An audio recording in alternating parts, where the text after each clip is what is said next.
What we're trying to make non-existent are people making people do sex acts and sexual things that they never took place in, that they never took part of.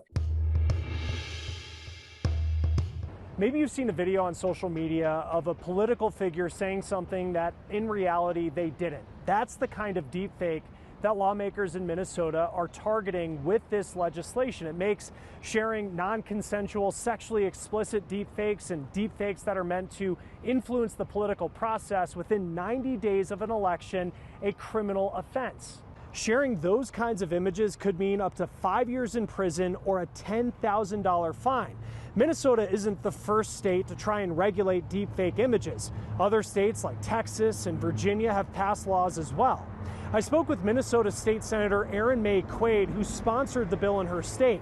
She says it is important to note that this targets deepfakes that are purposely meant to misinform or cause harm. What we're trying to make non-existent are people making people do sex acts and sexual things that they never took place in, that they never took part of, and then to try to not influence an election. So, for example, if I made a deepfake of our governor with his face superimposed with our former governor, Jesse the Body Ventura, doing like a body slam at a WWE, I think people would know that that didn't happen, right? That's not the kind of deepfake we're trying to regulate. It's important to note that this bill received widespread bipartisan support in the Minnesota State Legislature.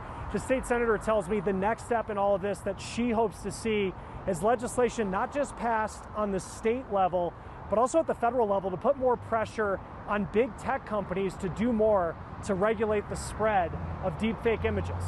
Chris Stewart, Scripps News, Denver.